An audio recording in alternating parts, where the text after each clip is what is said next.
চাই সৌদি যুবরাজের মতো 27 বছর ঘুমাইতেছে। সৌদি এক যুবরাজ আছে 27 বছর ধরে বর্তমানে ঘুমাইতেছে। কত বছর বলো? তোলাবারা ফতোয়া দিতে পারবা? ওর বিরুদ্ধে কলম চলে। ও জীবিত, ও যদি ভালো হয়ে ওঠে তাইলে ওকে নামাজ কাজা করতে হবে? আরে বলো না কেন? কলম ওর থেকে উঠানো। আমরা যতক্ষণ ঘুমানো থাকি ততক্ষণ কলম আমাদের বিরুদ্ধে যায় না, মাফ। তাইলে রইল কতটুকু?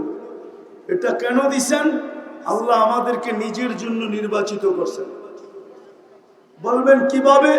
কোরআন বলে সুহাদা আলান নাস, কিয়ামতের দিন তোমাদেরকে সাক্ষী হিসাবে দাঁড় করাবো।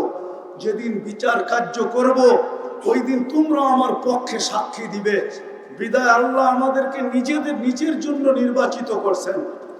কিন্তু কিয়ামতের দিন যখন আমরা সাক্ষী হিসাবে দাঁড়াবো, সমগ্র উম্মত বলবে, যদি দুনিয়াতে না পাঠাইতেন তাইলে বলতো এরা তো দুনিয়াই দেখে নাই, এরা সাক্ষী দেয় তো দেয় কি করে?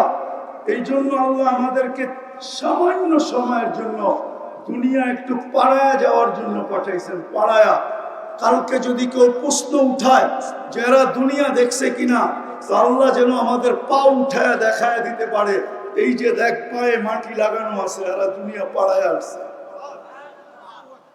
যাদেরকে আল্লাহ নিজের জন্য নির্বাচিত করলেন। আমি শেষ জায়গায় চলে আসছি, আর লম্বা করতে চাইতেছি না।